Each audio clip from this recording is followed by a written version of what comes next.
হেনা খান আর আরাফ খানের খুশি দেখার মতন ছিল। হেনা খান তো খবরটা পেয়েই তিনি পুরো খানবাড়ির আত্মীয়দের মাঝে সুসংবাদ পাঠিয়ে দিলেন। আরাফ খান তো আরো এক ধাপ এগিয়ে, তিনি ইতিমধ্যে চট্টগ্রামের সকল মিষ্টির দোকান খালি করে সকলের মাঝে মিষ্টি বিতরণ করাও শেষ।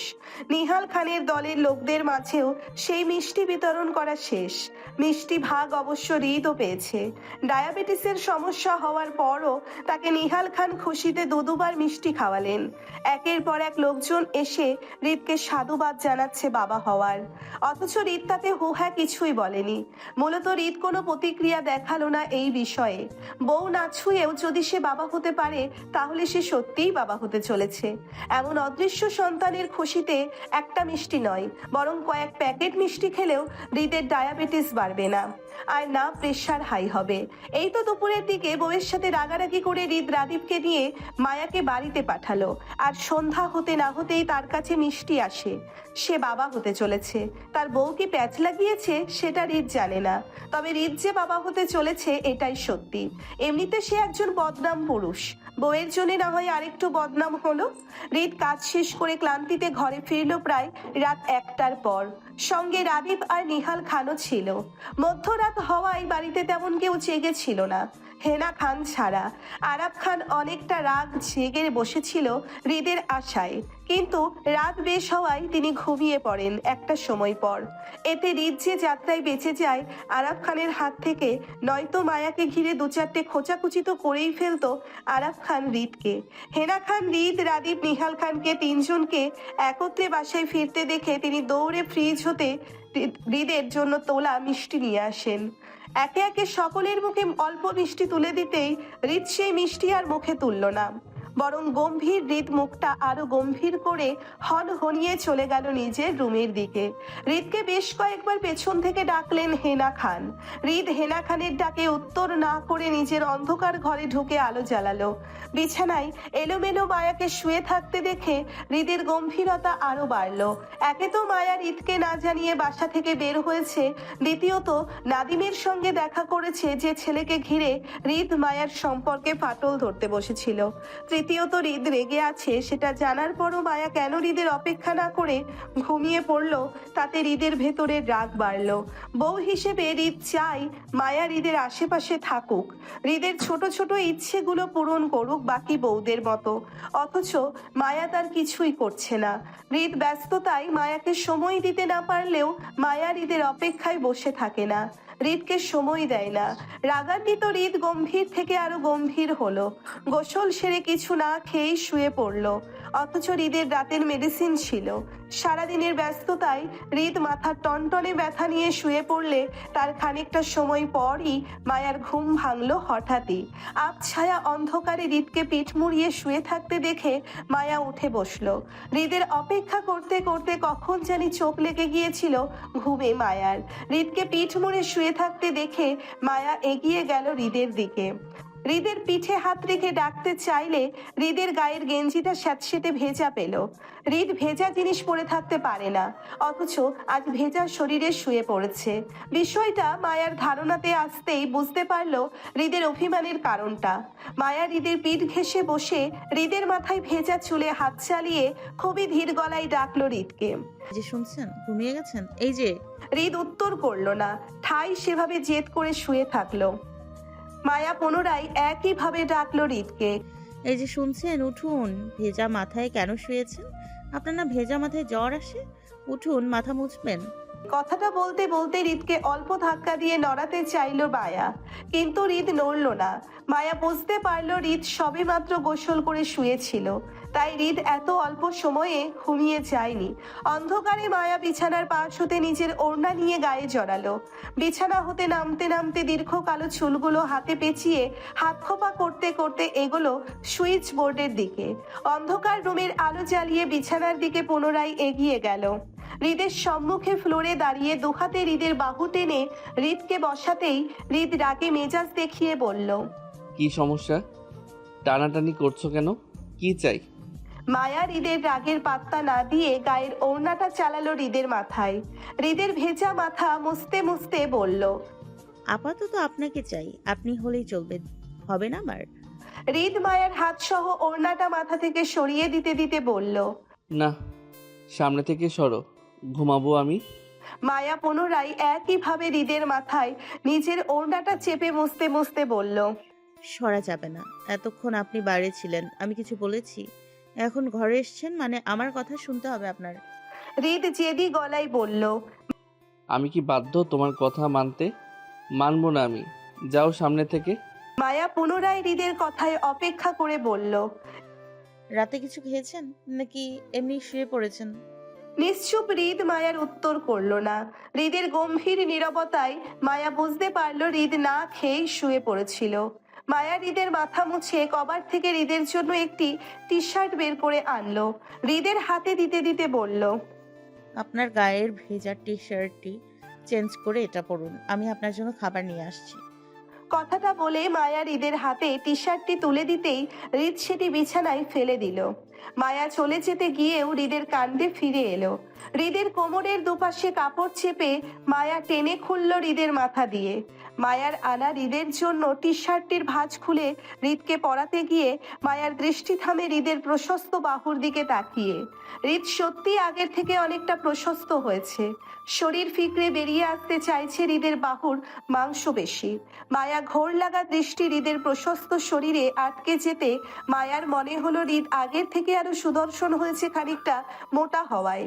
মায়া ঘোর লাগা দৃষ্টিতে তাকিয়ে হৃদকে টি শার্টটি পরালো। মায়ার কর্মকাণ্ডে হৃদের সাথেও মায়ার বেশ কয়েকবার চোখাচোখি হলো।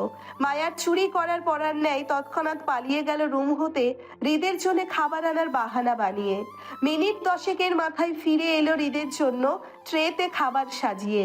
হৃদের সম্মুখে খাবার ট্রে রেখে মায়া আবদার করে বলল। আমি আপনাকে খাইয়ে দিই। মায়ার কথা শুনেই হৃদ মুখ হা করলো, যেন হৃদ এই অপেক্ষাতেই বসেছিল। হৃদকে হা করতে দেখে মায়া তৎক্ষণাৎ ট্রে হতে খাবারের প্লেট উঠালো। হৃদের বংশগত ডায়াবেটিসের সমস্যা থাকায় তাকে প্রায় রুটি খেতে দেখা যায়। তাই মায়া হৃদকে এক টুকরো রুটি ছিঁড়ে সিদ্ধ সবজির সঙ্গে হৃদের মুখে দিতে সেটি হৃদ মুখে নিয়ে চিবোতে লাগলো। মায়া বেশ সময় নিয়ে দাঁড়িয়ে মনোযোগ দিয়ে হৃদকে খাওয়ালো। খাওয়া শেষে হৃদের মেডিসিনের বক্সটাও হৃদের হাতে তুলে দিতেই হৃদ সেখান থেকে নিজের রেগুলার মেডিসিনগুলো প্যাকেট হতে ছাড়িয়ে হাতে নিল। মায়া হৃদের হাতে পানির গ্লাসটা এগিয়ে দিতেই হৃদ সম্পূর্ণ পানিটা পান করে মায়ার হাতে খালি গ্লাস তুলে দিতে মায়া সেটি খাবার ট্রেতে পুনরায় রাখতে রাখতে বলল। দুপুরের জন্য সরি, আপনাকে না বলে ওইভাবে বের হওয়ার জন্য আবারও সরি। আসলে আমি একটু আমাদের বাসায় যেতে চেয়েছিলাম। রাফাকেও বলেছিলাম আমাদের বাসায় যেতে, কিন্তু রাফা আমাকে ওইভাবে রেস্টুরেন্টে নিয়ে যাবে সেটা ভাবিনি। প্লিজ আপনি আমাকে ভুল বুঝবেন না, আমি আর আপনাকে না বলে কোথাও যাব না, প্রমিস। হৃদ মায়ার কথা উত্তর না দিয়ে বরং পাল্টা প্রশ্ন করে বলল। তুমি প্রেগনেন্ট হলে কিভাবে? হৃদের তীক্ষ্ণ দৃষ্টিতে মায়া খানিকটা ইতস্তত বোধ করে বলল। সবাই যেভাবে হয় সেভাবে হয়েছি। সবার মতো কি এমন করেছি যে তুমি প্রেগনেন্ট হলে? হৃদের কথায় মায়া হঠাৎ লজ্জায় পড়ে গেল। হৃদের প্রহর দৃষ্টি এড়াতেই পিঠ মুড়ে দাঁড়াতে দাঁড়াতে মিনমিনে গলায় বলল। এমনি এমনি হয়েছে আর কি, এমনি এমনি হয়েছে আর কি। হৃদ মায়ার বাহু টেনে নিজের দিকে ফিরাতে ফিরাতে বলল। এমনি এমনি কিভাবে হয় সেটা বোঝাও আমাকে। আমি তো আজ পর্যন্ত শুনলাম না কেউ এমনি এমনি বাবা হতে। আমার কঠোর পরিশ্রম করার আগেই ফল পেয়ে গেলাম, এমন চমৎকার কিভাবে হলো সেটার ব্যাখ্যা দাও। হৃদের কথায় মায়া হাঁসফাঁস করলো। কোনো কিছু উত্তর করতে না পেরে তথস্থ হয়ে আবার পিঠ মুড়ে দাঁড়ালো। হৃদ একইভাবে মায়ার বাহু টেনে নিজের মুখোমুখি দাঁড় করালো। সরাসরি মায়াকে প্রশ্ন করে বলল। কাহিনী কি? মিথ্যে ছড়াচ্ছ কেন? নত মস্তিষ্কের মায়া আর নত হয়ে দাঁড়ালো। মিনমিন করে বলল। শুনলে আপনি আমাকে বকবেন। বকবো না। 3 সত্যি বলুন। তোমার এত কাহিনী শুনেও যখন হজম করতে পেরেছি, তাহলে বাকিটা শুনেও হজম হবে। বকবো না, বলো। সত্যি তো? মায়া আর চোখে একবার হৃদের দিকে তাকালো। হৃদ মায়ার দিকে তীক্ষ্ণ দৃষ্টিতে তাকিয়ে থাকায় মুহূর্তেই চোখ মিলল দুজনের। মায়া ফের দৃষ্টি নত করে মিনমিন করে বলল। আম্মুকে আপনাদের বাড়িতে ফেরানোর জন্য মিথ্যা বলেছি আমি প্রেগন্যান্ট। মায়ার কথায় হৃদ তৎক্ষণাৎ বিরক্তি প্রকাশ করলো। সে চিনে তার মাকে, এসব ফালতু কথায় কখনো তিনি বিশ্বাস করবে না। বরং চট করে বুঝে যাবেন কে ওনাকে মিথ্যা বলছে আর কে ওনাকে সত্যি বলছে। তাছাড়া মায়া প্রেগনেন্ট হলে তিনি এই বাড়িতে কখনো আসবে না, বরং মায়াকে নিজের কাছে নিয়ে রাখবেন তিনি। হৃদের বোকা বউটার ঘিলুতে এই ছোট্ট কথাটি ঢুকলো না, অথচ অকারণে হৃদের নাম বদনাম করলো চারপাশে। হইচই করে সবাইকে মিষ্টিমুখ পর্যন্ত করালো। হৃদের বিরক্তি গলায় বলল, তুমি আর কাহিনী খুঁজে পেলে না? খুঁজে খুঁজে তোমাকে এই ফালতু মিথ্যাটাই রটাতে হলো। তোমার এসব কথায় তোমার চতুর শাশুড়ি ফিরবে বলে মনে হয়? তুমি কতটুকু চিনো সুফিয়া খানকে? তোমার ধারণা আছে ওনার সম্পর্কে? খবর নিয়ে দেখো, তুমি যাকে মিথ্যা শোনাচ্ছ সে তোমার নারী বুড়ি চেনা শেষ। তোমার এসব মিথ্যা কখনো কাজে দিবে না রিত। তাছাড়া তুমি কেন কেউ আম্মুকে ফিরাতে পারবে না যতক্ষণ না পর্যন্ত আম্মু নিজ থেকে খানবাড়িতে ফিরতে চায় ততক্ষণ। তাই এসব কাহিনী করা বন্ধ করো, অযথা এসবে আমার নাম খারাপ হচ্ছে। হৃদ বিরক্তি গলায় বলল। হৃদের কথায় মায়ার মন খারাপ হলো, তারপর আশা ছাড়ল না, বরং জেদি গলায় হৃদকে বলল, আম্মু ফিরবে, আমি ফেরাবো ওনাকে। হৃদ আগের ন্যায় বিরক্তি প্রকাশ করে বলল, ওকে, যা খুশি তা করো গিয়ে, তবে আমাকে এসবে জড়াবে না। কোনো কিছু না করে বারবার বদনাম হতে ভালো লাগে না। হৃদের কথায় মায়া একই সুরে বলল। ওকে, আপনাকে টানবো না, তাহলে আপনি একটা বুদ্ধি দিন হৃদ কাট কাট গলায় নাকচ করে বলল, আমি পারবো না। প্লিজ। নো। হৃদের না করাতে মায়া জেদি গলায় বলল, ঠিক আছে, আপনার বুদ্ধি দিতে হবে না, তবে আমিও বারবার টানবো না আপনাকে। আমার যখন যা মনে হবে তাই করব, দেখবেন। মায়ার কথায় হৃদ থমকে বলল। রিত, হৃদের ধমকে মায়াও তৎক্ষণাৎ উত্তর দিয়ে বলল, কি? ঝামেলা করবে না, ভালো লাগছে না এসব। হৃদের তপ্ত মেজাজে মায়া অনুনয় করে বলল, একটা বুদ্ধি দিন না প্লিজ, আমি সত্যি আম্মুকে এই বাড়িতে ফেরাতে চাই, প্লিজ হেল্প করুন। হৃদ কিছুক্ষণ চুপ থেকে মায়ার আকুতি ভরা মুখটার দিকে তাকালো, গম্ভীর মুখে নিঃশব্দে দীর্ঘশ্বাস ফেলে বলল, তাহলে আমাকে নয়, তোমার শ্বশুরকে ধরে টান দাও, দেখবে তোমার শাশুড়ি এমনিই চলে আসবে। হৃদের কথায় মায়া চমকে ওঠার মতন করে তাড়াহুড়ো করে বলল, আম্মু তো আব্বুর উপর রাগ করে আছেন, এখন আবার আব্বুর কথা বললে আম্মু আসবে। হৃদ মায়াকে কাছে টানতে টানতে বলল, যেখানে রাগ বেশি সেখানে ভালোবাসাও বেশি হয় জান। কান টানলে যেমন মাথা আসে, তেমনি শাশুড়িকে চাইলে শ্বশুরকে ধরে টান দাও, দেখবে কাজ হয়ে যাবে। হৃদের গভীর কথার মানে বুঝতে মায়ার বেশ সময় লাগলো। চিন্তিত মায়া যখন হৃদের কথার হিসাব মেলাতে ব্যস্ত, তখন হৃদ মায়াকে নিজের কোলে বসাতে বসাতে দুহাতে মায়ার পেট জড়িয়ে খোলা কাঁধে শব্দ করে চুমু খেতে মায়া মৃদু কেঁপে উঠল। কম্পিত হাতে হৃদকে বাধা দিয়ে বলল, আমি অসুস্থ। হৃদ পরপর মায়ার একই জায়গায় শব্দ করে চুমু খেতে খেতে মোহাচ্ছন্ন গলায় বলল, ওকে। হৃদ মায়াকে অস্বস্তিতে ডুবিয়ে দুহাতে বাঁধন আরো শক্ত করলো।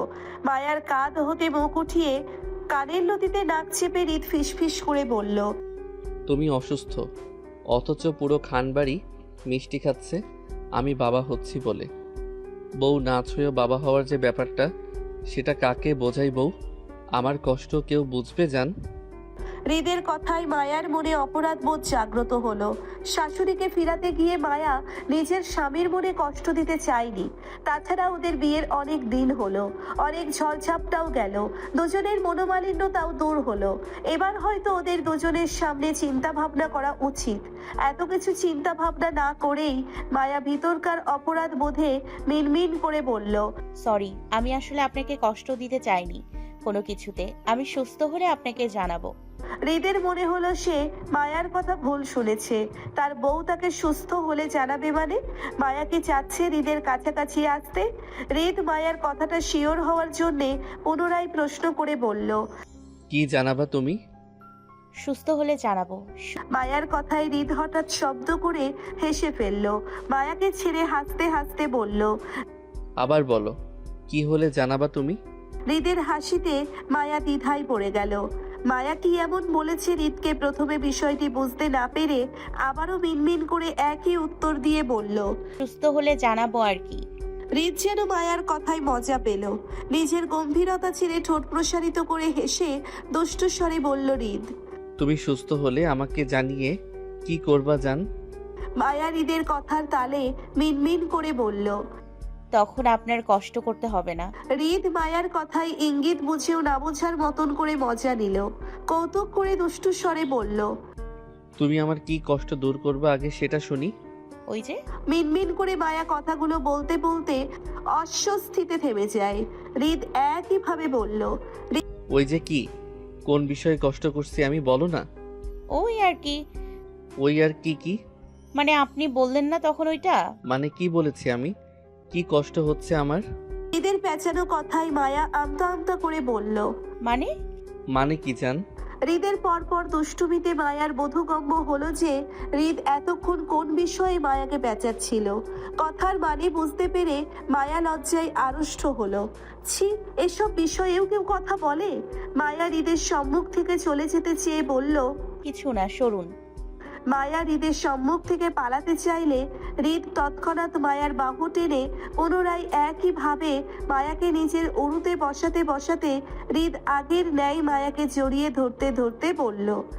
তুমি আমার কি কষ্ট দূর করবে সেটার ব্যাখ্যা না দিলে আমি তোমাকে যেতে দেব না বউ। আগে ব্যাখ্যা দিবে তারপর যাবে। তাছাড়া আমি কিন্তু জানি আমার বউ পেকে গেছে। পাকা বউয়ের একটু অ্যাডভান্টেজ নেওয়াই যায়, তাই না? হৃদের কথায় মায়া লজ্জায় তৎক্ষণাৎ দুহাতে মুখ ঢাকতে ঢাকতে বলল। আমি কিছু জানি না। হৃদ দুষ্টু হেসে মায়ার দুহাত টেনে মুখ থেকে সরাতে সরাতে বলল। মায়া একইভাবে পুনরায় দুহাতে নিজের মুখ ঢাকতে ঢাকতে বলল। উফ, লজ্জা লাগছে আমার। হৃদ মায়ার সঙ্গে দুষ্টুমিতে মেতে ওঠে একইভাবে। আবারও মায়ার হাত টেনে দুষ্টু স্বরে মায়াকে কপি করে বলল। উফ, কেন লজ্জা লাগছে আপনার? মায়া লজ্জা থেকে বাঁচতে তৎক্ষণাৎ দুহাতে হৃদকে জড়িয়ে ধরতে ধরতে বলল। জানতো হৃদের কথাই সত্যি হলো। সত্যি সত্যি সোফিয়া খান মায়ার প্রেগনেন্সির বিষয়টা বিশ্বাস করেননি, করার কথাও না ওনার। মায়া সোফিয়া খানের কাছে ছিল বিগত 2 মাস। হৃদের সঙ্গে চট্টগ্রামে এসেছে সবেমাত্র 1 সপ্তাহ হলো। সোফিয়া খানের হিসাব মতে মায়া 1 সপ্তাহে প্রেগনেন্ট হতে পারে না, হওয়ার কথাও না। তাই রাদীপ যখন ফোন করে সোফিয়া খানকে মায়ার প্রেগনেন্সির কথাটা জানায়, তখন তিনি রাদীপের কথাটি কানেই তোলেননি। বরং মায়ার পেটে সমস্যা বা অন্য কোনো কারণ হতে পারে বলে রাদীপকে সাজেস্ট করলো মায়াকে ভালো ডাক্তার দেখাতে। এতে করে রাদীপ ও মায়া দুজনেই হতাশ। এত ছলাকলা কষে তাদের প্ল্যান সাকসেস না হওয়ায় আবার ভাবতে বসলো নতুন প্ল্যানের সন্ধানে। নিহাল খানের নির্বাচনের কাজে রাদীপ ব্যস্ত থাকায় তার নতুন করে প্ল্যান বানাতে আরও খানিকটা সময় প্রয়োজন। কিন্তু অধৈর্যের মায়ার যেন ধৈর্যে কুলালো না, বরং অস্থির ন্যায় ড্রয়িং রুমে বসে মাথা খাটালো কিভাবে কি করা যায়, কিভাবে সোফিয়া খানকে খানবাড়িতে ফেরানো যায়। সেই চিন্তায় বিভোর মায়ার হঠাৎই ধ্যান ভাঙল নিহাল খানের উপস্থিতিতে। অসময়ে নিহাল খানের উপস্থিতিতে মায়া তৎক্ষণাৎ নিজের মাথার কাপড়টা টানলো। দ্রুততায় উঠে দাঁড়াতে চাইলে নিহাল খান নরম গলায় মায়াকে বাধা দিয়ে বলল। আপনাকে উঠতে হবে না আম্মু, আপনি বসুন, রেস্ট নিন। আপনার এই সময় রেস্ট প্রয়োজন। মায়া বুঝলো নিহাল খান মায়াকে ওর মিথ্যা প্রেগনেন্সির ব্যাপারটা নিয়ে চলাফেরায় সতর্ক করছে। মায়ার মনে হঠাৎ তীব্র অপরাধ বোধ জাগ্রত হলো। কাল রাদীপের কথা শুনে মায়া ওইভাবে সবাইকে মিথ্যা প্রেগনেন্সির কথাটা বলা ঠিক হয়নি। একটা বাচ্চা একটা পরিবারের ইমোশন হয়, মায়া ওইভাবে সবার ইমোশন নিয়ে মিথ্যা কথা বলাটা ঠিক হয়নি। মায়ার তীব্র অপরাধ বোধের মাঝেই নিহাল খান মায়ার পাশে বসতে বসতে মায়ার মাথায় স্নেহময় হাত বুলিয়ে বলল। আজ অনেকটা বছর পর খানবাড়িতে সুসংবাদ পেলাম আম্মু, যেটা শুনে খুব মানসিক শান্তি পেলাম। আল্লাহ আপনার দীর্ঘায়ু করুক। নিহাল খানের কথায় মায়া অপরাধ বোধ তীব্র থেকে তীব্রতর হলো। নিহাল খানকে মিথ্যা প্রেগনেন্সির কথাটা জানাতে চেয়ে মায়া ভয় ভয় গলায় বলতে চাইলো। আপনাকে একটা কথা বলি আব্বু। একটা নয় 10টা কথা বলুন আম্মু, আপনার কোনো সমস্যা নেই, আমি ধৈর্য নিয়ে শুনবো। নিহাল খানের কথায় মায়া হাঁসফাঁস করলো। তীব্র অপরাধ বোধে জড়তায় আমতা আমতা করে বলল। আসলে আমি আম্মুকে এই বাড়িতে ফেরাতে মায়া অল্প কথাতেই থামে। মায়া থামে নয়, থামতে হয় নিহাল খানের কথার মাঝে। তিনি মায়াকে শেষ করতে না দিয়ে নিজে বললেন, আপনি জেদি শাশুড়ি যদি ফিরতে চায় তাহলে আমার এত কেন আপত্তি নেই। নিহাল খানের কথায় মায়া চুপ করে যায়। মায়া আর আগ বাড়িয়ে সত্যিটা বলা হলো না, কারণ নিহাল খান ইতিমধ্যে মনে করেছেন মায়া সুফিয়া খানকে খানবাড়িতে ফিরাতে চেয়ে ওনার কাছে অনুমতি চাইছেন। অথচ এটা সত্যি নয়। মায়া নিহাল খানের থেকে অনুমতি নয়, বরং মায়া ওর শ্বশুরকে সত্যি জানাতে চেয়েছিল যে মায়া সুফিয়া খানের জন্যে নিজের প্রেগনেন্সির কথাটা মিথ্যা বলেছিল সবাইকে, যাতে করে সুসংবাদ থেকে সুফিয়া খানবাড়িতে ফিরে আসেন। কিন্তু তার কিছুই হলো না। তবে মায়ার এত কিছুর মাঝে একটা জিনিস ভালো হলো যে তার শ্বশুরের মনোভাব বুঝে ফেলল। নিহাল খান যে নিজের স্ত্রীকে খানবাড়িতে ফিরাতে চেয়ে বেশ আগ্রহী সেটা বোঝা গেল। তাই মায়া নিজের মিথ্যাটা বহাল রেখে সাহস দেখিয়ে নিহাল খানের কাছ থেকে প্রশ্ন করার অনুমতি চেয়ে বলল, একটা কথা বলি আব্বু, যদি বেয়াদবি না নেন। মায়ার কথায় নিহাল খান স্বাভাবিকের ন্যায় মাথা নাড়িয়ে সম্মতি দিতেই মায়া বেশ সাহস দেখিয়ে নিহাল খানকে বলল, আপনি আম্মুকে খানবাড়িতে কেন ফেরাচ্ছেন না আব্বু? মায়ার কথায় খানিকটা সময় চুপ করে বসলেন নিহাল খান। হুট করে নিজের গাম্ভীর্যতা ছেড়ে মায়ার সাথে সহজ হতে পারলেন না। তবে মায়ার কথার উত্তর দিতেই নিহাল খান স্বাভাবিক গলায় বলল, আপনার আম্মু আমার কাছে ফিরতে চান না তাই? মিথ্যা কথা। আম্মু ফিরতে চান।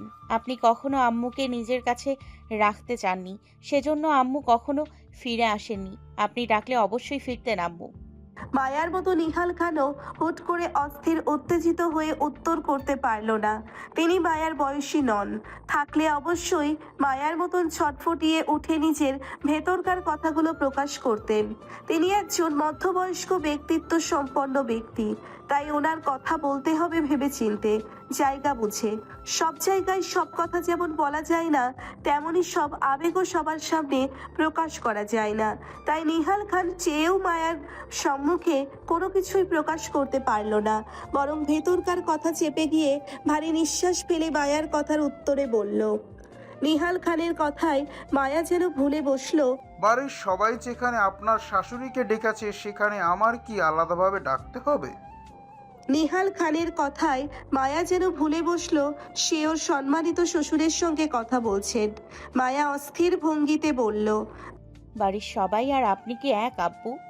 আম্মুর রাগ অভিমান আপনার সাথে থাকলে বাড়ির সবাই কেন আম্মুর অভিমান ভাঙাতে যাবে? যেখানে আপনার সামান্য কথায় আম্মু ফিরে আসতেন, সেখানে আপনি বছরের পর বছর আম্মুকে দূরে রেখেছেন কেন? আপনি চাইলে বিষয়টা অল্পতেই শেষ হতে পারত। আম্মু মানুষটা রাগী জেদি হতে পারে, কিন্তু আম্মু নিজের পরিবারের প্রতি খুবই সেনসিটিভ। সেটা আমার থেকে আপনিও ভালো জানেন। দূরে থেকেও আম্মু আপনার আর এই পরিবারের প্রতিটা মানুষের খেয়াল রাখেন। আপনার উচিত ছিল আরো আগে আম্মুর রাগ ভাঙানো। আপনি আম্মুকে অনেকটা বছর কষ্ট দিয়েছেন আব্বু। মায়ার অভিমানে ভরা কথায় নিহাল খান কেমন পাথরের ন্যায় শক্ত হয়ে বসলেন। মনে অনেক কথা জমে আছে ওনার, কিন্তু সব কথা সবার সাথে বলা যায় না। তাছাড়া মায়া ওনার ছেলের বউ, মানে ওনার মেয়ের বয়সী। বাবা হয়ে মেয়ের সাথে সব কথা বলা যায় না? যায়। নিহাল খান মায়াকে নিজের মনের খবরটা জানাতে পারলেন না। তবে তিনিও চান ওনার স্ত্রী দীর্ঘদিনের মনোমালিন্য ভুলে ওনার কাছে ফিরে আসুক। তিনি মায়াকে এই কয়েকদিনে বেশ লক্ষ্য করেছেন। ওনার স্ত্রী এই মেয়ের বেশ খেয়াল রাখেন। মায়াও শাশুড়ি হয়ে কথা বলে সব সময়। এই যে আজ শ্বশুরের দিকে পর্যন্ত আঙ্গুল তুলছে শাশুড়ির পক্ষ হয়ে, মূলত এজন্য নিহাল খান বিগত দিন ধরে সুযোগের সন্ধানে ছিলেন কিভাবে মায়ার সঙ্গে সুফিয়ার ব্যাপারে কথা বলা যায় সেটা নিয়ে। মায়া ওনার ছেলের বউ হওয়ায় তিনি নিজের ব্যক্তিত্বের বাইরে গিয়ে মায়ার সাথে সহজ হয়ে কথা বলতে পারছিলেন না সংকোচে। তবে আজ সব জড়তা মায়া কাটিয়ে নিল। তাই নিহাল খান মুক্ত মনে মায়াকে বলবেন ওনাকে অন্তত একটা সুযোগ দেওয়া হোক, ওনার নিজের দিকটা সুফিয়ার সম্মুখে প্রকাশ করার। নিহাল খান অনেকটা সময় নীরব থেকে ধীর গলায় মায়ার কথার উত্তরে বললেন, আমাকে একটা সুযোগ দিলে অবশ্যই আপনার শাশুড়ির মান অভিমান ভাঙানোর চেষ্টা করব আম্মু। নিহাল খানের সরাসরি কথায় মায়া যেন চমকে উঠল। না চাইতেও আশার আলো দেখতে পেল দু চোখে। খুশিতে মায়া উৎফুল্ল হয়ে বলল। সত্যি? মায়ার খুশিতে নিহাল খান সম্মতি দিয়ে বলল, জি, তাহলে আমি যা বলবো করবেন আব্বু? ইনশাল্লাহ। নিহাল খানের কথায় বেশ আশ্বস্ত হলো মায়া। সেদিনের মতো রাদিফের সঙ্গে আবারও চুক্তি করলো কিভাবে কি করবে বাকিটা। অনুসন্ধানে মায়ার হঠাৎ হৃদের কথাটা মনে হলো। শ্বশুরকে ধরে টান দিলে শাশুড়ি অবশ্যই ফিরে আসবে চট্টগ্রাম মাটিতে। মায়া হৃদের কথা অনুযায়ী কাজ করলো। যেহেতু হৃদ আর সুফিয়া খান একই চরিত্রের মানুষ, তাহলে তাদের কর্মকাণ্ডগুলোও সেম হবে। হৃদ যেমন মায়ার বিপদে দিশেহারা হয়ে যায়, একইভাবে সুফিয়া খানও নিশ্চয়ই নিজের স্বামীর বিপদে দিশেহারা হবে। অন্তত এই বিষয়ে একটা পরীক্ষা করে দেখা দরকার মায়ার। যদি বিষয়টা সত্যি হয় তাহলে নিশ্চয়ই সুফিয়া খান এবার নিজের রাগ ভুলে খানবাড়িতে পা রাখবে। মায়া রাদীপকে নিয়ে নিহাল খানের মিথ্যা হার্ট অ্যাটাকের লম্বা চওড়া একটা জটিল রিপোর্ট বানালো। এর মাঝে একদিন নিহাল খান দলের নেতা কর্মীদের সঙ্গে আলোচনা সভার মাঝে হুট করে জ্ঞান হারিয়ে পড়ে যেতেই চারপাশে হইচই পড়ে গেল মন্ত্রী নিহাল খান বেহুশ হয়ে যাওয়াতে। হৃদ সেখানেই ছিল। তৎক্ষণাৎ বাবাকে গাড়ি করে হসপিটালে নিয়ে যেতে যেতে দলে সকলের ভিড় জমল হসপিটালে। রাদীপ নিহাল খানের সামান্য অসুস্থতাকে কাজে লাগিয়ে সোফিয়া খানের কাছে মিথ্যা রিপোর্ট পাঠালো, হার্ট ব্লকের মতন জটিল বিষয়টা দেখিয়ে। দেশে হারা সোফিয়া খান হৃদকে শত কল করেও পেল না, কারণ হৃদের ফোনটা তখন রাদীপের হাতেই ছিল। মূলত রাদীপ ইচ্ছাকৃতভাবে হৃদের ব্যস্ততায় ওর ফোনটা নিজের কাছে রেখে দিয়েছিল, যাতে সোফিয়া খান হৃদকে কল করে না পায়। হৃদের সর্বদা সত্যি কথা বলার ব্যামো আছে, কখনো কোনো কিছুতে মিথ্যা হৃদকে দিয়ে বলানো যায় না বলেই রাদীপ ভিড়ের মাঝে হৃদের ফোনটি নিজের কাছে রাখলো। যে কোনো সময় সোফিয়া খান নিহাল খানের অসুস্থতা সম্পর্কে হৃদ থেকে জানতে চেয়ে কল করবে। তখন যদি হৃদ সত্যিটা সোফিয়া খানকে বলে দেয় তাহলে আবার মায়াদের প্ল্যান বিফলে যাবে। তাই রাদীপ নিজের করা প্ল্যানকে নিয়ে কোনো রকম রিস্ক নিল না, বরং ক্রমাগত নিজের মায়ের কাছে নিহাল খানের জটিলতা বিষয়টি তুলে ধরল। অথচ নিহাল খানের তেমন কোনো জটিলতার রোগ নেই। অনিয়মিত খাওয়া দাওয়ার থেকে দুর্বলতায় বেহুশ হয়ে গিয়েছিলেন নিহাল খান। ঘন্টা দুয়েক হসপিটালে রেস্ট নিলে বাসায় ফিরে যেতে পারবেন তিনি। কিন্তু রাদীপ নিজের বাবার সামান্য অসুস্থতাকে একের সঙ্গে এক মিলিয়ে দুই করে সোফিয়া খানের সামনে প্রকাশ করলো, যাতে তিনি নিহাল খানের অসুস্থতার খবর পেয়ে ছুটে চলে আসেন চট্টগ্রামে। হলেও তাই, সোফিয়া খান হৃদকে কলে না পেয়ে আয়ানকে কল মিলালো। আয়ন নিহাল খানের জটিলতার খবর পেয়ে সেও তৎক্ষণাৎ জুইকে নিয়ে রওনা হলো চট্টগ্রামের উদ্দেশ্যে। আয়নদের বেরিয়ে যাওয়ার ঘণ্টাখানেকের মাঝে সোফিয়া খানের হেলিকপ্টার উড়ল আকাশে। সেবার হৃদের অ্যাক্সিডেন্টের খবর পেয়ে তিনি ছুটে গিয়েছিল হসপিটালে। আজ স্বামীর অসুস্থতার খবর পেয়ে ছুটে যাচ্ছে খান বাড়িতে।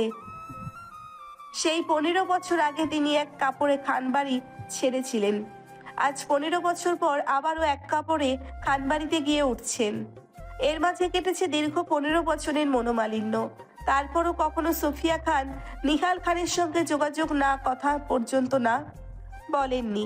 হৃদকে নিয়ে 45 দিন লন্ডন শহরে থাকার পরও তিনি কখনো নিহাল খানের সঙ্গে আগ বাড়িয়ে কথা বলেননি, আর না নিহাল খানকে সেই সুযোগ দিয়েছেন ওনার সাথে কথা বলার।